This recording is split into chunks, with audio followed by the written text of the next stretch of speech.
우리나라의 국토 면적은 남한만을 대상으로 했을 때 10만 210제곱킬로미터이며 이는 세계 국가들 중 107위에 해당된다. 러시아의 영토는 한국 영토의 170.4배, 캐나다는 99.5배, 미국은 98.5배, 중국은 95.1배, 그리고 몽골은 15.6배에 이르며 좀 작다는 일본은 3.8배이며 독일도 3.6배에 이른다. 우리나라의 인구는 5,178만 명으로 세계에서 28위인데 세계 인구 78억 명이 0.66% 정도이나 출생률 저하로 인구 감소가 가속화되면 비율이 더욱 떨어질 염려가 크다. 국가의 경제력 순위는 자랑스럽게도 9위에 해당된다. 오늘은 이러한 여러 이슈 중 국토의 확장과 이용에 관해 이야기해보려 한다. 국토 면적에 비해 간척지를 가장 많이 조성한 나라는 네덜란드로 알려져 있다. 국토 면적은 4만 1,543제곱킬로미터인데 그중 10%가 사람이 살 수 없는 호수나 강을 합한 면적이고 실제 육지 면적은 3만 3,481제곱킬로미터라고 하는데 그중 7,000제곱킬로미터는 간척으로 얻은 면적이며 이는 국토 면적의 17%를 차지한다. 또한 이로 인해 국토 면적의 25%가 해수면보다 낮다고 한다. 우리 한국의 간척지 총면적은 1351km 이로 국토 면적의 1.3%에 지나지 않는다. 이처럼 우리 한국은 삼면이 바다임에도 간척지가 그리 넓지 않다. 물론 이 정도의 간척지도 1960년대 이후 끊임없이 개척해온 것이다. 만일 우리나라도 네덜란드와 같이 국토의 17%를 간척지 내지 인공섬으로 늘릴 수 있다면 어떨까 생각해보자.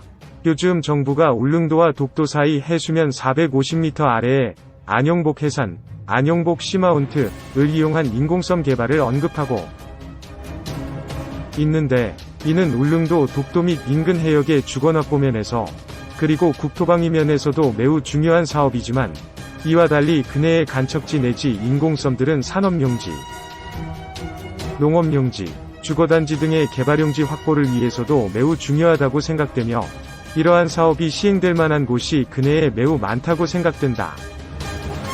우리나라에는 산지가 많아서 국토면적 중 개발가용지는 28%에 지나지 않는다. 산지를 5%만 더 활용할 수 있어도 도시개발 면적이 늘어나고 토지가격도 내리고 주택가격도 지금보다 적정한 수준으로 조절될 수 있을 것이라고 주장하는 학자들도 있으나 한국의 산들은 경사가 급하고 촘촘해서 개발이 쉽지 않다. 물론 가용면적이 좁더라도 스마트화하고 효율적으로 활용한다면 좀 더 많은 인구와 경제산업활동이 수용될 수 있다고 주장하는 사람들도 있다. 물론 이해가 가는 주장들이다. 하지만 필자는 간척지와 인공섬을 좀 더 적극적으로 개발하여 국토면적을 늘려서 기존의 혼잡을 줄이고 인구 및 경제산업을 새롭게 배치할 필요가 있다고 생각한다. 예를 들어 서해안과 남해안의 강화도 정도의 면적을 지닌 간척지와 인공섬들이 두어 개씩 들어서게 되면 좋을 것이다. 동해안은 좀 깊지만 일부는 전통적인 육지 조성의 인공섬으로 일부는 부유식 인공섬을 조성할 수도 있을 것으로 본다. 그 위치를 본다면 어차피 수도권인 인천과 안산 인근에 대규모 간척지나 인공섬이 필요할 것이고 충청도에서는 안면도 인근 천수만이 대규모 간척지로 적격일 것이며 남해안에도 목포 인근 한 곳, 부산과 거제도 인근 한 곳에 대규모 간척지가 조성될 수 있을 것으로 본다. 동해안에는 울산, 경주, 포항 인근에 인공섬들이 중규모 정도로 몇 개 조성될 수 있다고 본다. 이러한 인공섬에는 다양한 것들이 들어설 수 있지만 이미 언급한 대로 우리나라의 경제산업을 이끌어갈 제조업 및 첨단산업단지, 환경 관련 시설, 테마파크, 비행장 및 항만시설, 일부 상업, 업무, 주거시설 등이 자리 잡을 수 있다고 본다. 물론 일부는 첨단농업을 포함한 농업 및 낙농지역이 될 수 있을 것으로 본다. 덕분에 육지의 기존 도시들은 좀 더 환경오염 없는 지역으로 변모될 수 있을 것이다.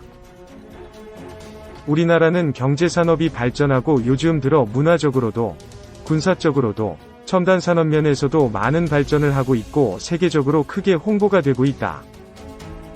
우리 한국민족이 한반도뿐만 아니라 미국, 일본, 중국, 러시아, 유럽 등 다양한 국가에 흩어져 살고 있고 우리 한국민족의 정체성을 자랑하고 있다. 앞으로 이중국적도 허용되어 이들 모두의 근거지가 한국이 되어야 하는 것이다.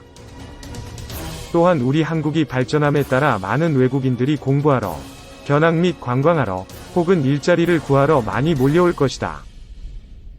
직업에 비해 사람이 부족할 것이니 이민을 받지 않을 수 없는 상황이 될 것이다. 이러한 때를 준비하고자 그리고 더욱 발전하고자 새로운 영토 조성이 필요할 수밖에 없다고 본다. 필자가 거주하는 도시의 경우에도 도농통합시로서 지역은 넓지만 기존의 산업을 확장하거나 새로운 대규모 산업단지 조성이 적정 용지의 부족으로 많은 어려움을 겪고 있다. 산업단지가 내륙에 자리 잡을 수도 있지만 많은 경우 기존 산업단지 인근에 넓게 자리 잡아야 하고 항만과 연결되어야 하는 것이다. 자주 언급하고 있지만 이미 개통된 동해고속도로 울산 경주 포항 구간을 지금 공사 중인 영덕 삼척 구간과 연결할 영일만대교 건설 시에도 중간에 100만 평 규모의 인공섬 건설이 필요하다고 보며, 이는 사업성 증진을 위해서도, 새로운 테마파크 및 호텔 건설을 위해서도, 새로운 첨단 산업단지 확장을 위해서도, 영일만 내 항만들의 강한 파도를 막기 위해서도, 그리고 새로운 항만공항 건설을 위해서도 필요하다고 본다. 이러한 다양한 간척지나 인공섬들을 단시일 내 완성할 수는 없을 것이나 중장기적인 계획 수립하에 추진해 나가며 일자리 창출을 포함한 좀 더 많은 파급 효과를 얻도록 해야 할 것이다. 2. 우리가 지켜야 할 대한민국 영토, 독도에 입도하다. 제 인생의 버킷리스트 중 하나가 독도에 꼭 한번 가보는 것이었는데 드디어 지난해 여름 그 꿈을 이뤘습니다. 광복 70주년 행사 참여 목적으로 방문했던 터라 울릉도에서 배를 타고 독도에 입도를 하지 않고 여수에서 대형함대를 타고 곧바로 독도에 도착했습니다. 동트는 새벽에는 한때 안개가 껴서 독도 입도를 할 수 있을지 불확실했으나 안개도 거쳐 무사히 독도에 발을 디딜 수 있었습니다. 독도에 입도하려면 3대가 좋은 업을 쌓아야 가능하다고 할 정도로 입도하기가 그만큼 힘들다고 하는데 정말 운이 좋았습니다. 문화재보호법의 위거 보호 차원에서 일반인의 독도 출입을 금지하다 2005년 3월 24일 정부 방침이 바뀌면서 동도에 한해서 방문할 수 있습니다. 동도에는 등대와 선착장 그리고 독도경비대가 있습니다. 독도에 발을 내디딘 그 순간의 감흥을 아직도 잊지 못합니다. 가슴 저 깊은 곳에서 뜨거운 감정이 올라와 울컥했습니다. 독도는 동도와 서도 두 개의 바위섬과 작은 바위들로 이루어진 섬입니다. 이 섬은 솟아오른 용암의 작용 때문에 생성된 섬으로 우리나라에서 가장 동쪽에 있는 섬입니다. 섬 전체가 천연기념물 제336호로 지정되었습니다. 계단을 따라 트레킹하듯 올라갈수록 눈앞에 펼쳐지는 독도의 아름다움에 감탄을 금치 못했습니다. 위에서 내려다 보이는 독도 주변의 바다는 그야말로 쪽빛이었고 물속이 훤히 들여다보일 정도로 깨끗합니다. 바다 위로 드러나 있는 동도와 서도 그리고 크고 작은 바위섬들은 작은 편이나 해저 지형을 보면 울릉도와 독도는 해수면 아래에서 서로 연결되어 있습니다. 울릉도와 독도 사이에는 수심 2000m가 넘는 넓은 평원이 있고 그 사이에 안용복해산이 있으며 이사부해안, 심흥택해산처럼 거대한 산맥들이 연결되어 있어 해저산의 진화 과정을 한눈에 알아볼 수 있는 세계적인 지질 유적지입니다. 또한 울릉도와 독도는 조면암으로 이루어져 지질적으로 유사하기 때문에 독도는 일본의 탄생 과정에서 형성된 것이 아니라는 사실을 뒷받침해주고 있습니다. 위로 올라가 빨간 우체통을 지나 경북지방경찰청 독도경비대 건물에 잠시 들어가 방명록의 흔적을 남겼습니다. 독도를 지키는 독도경비대들도 잠시 만났습니다. 독도경비대의 역사는 60여 년 전으로 거슬러 올라갑니다.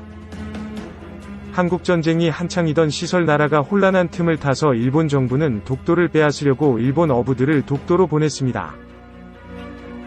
일본 어부들은 독도의 미역을 채취하고 물고기를 잡았으며 우리나라 어부를 쫓아냈었다고 합니다. 이를 지켜본 홍순칠 대장은 독도를 지키려고 울릉도의 젊은이들을 모아서 독도 의용수비대를 결성합니다.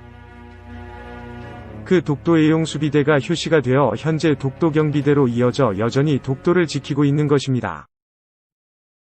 독도는 우리 땅이라는 노래를 흥얼거리면서 아쉽게 독도에서 나왔지만 독도에 대한 사랑을 더욱 견고히 하게 된 계기가 됐습니다.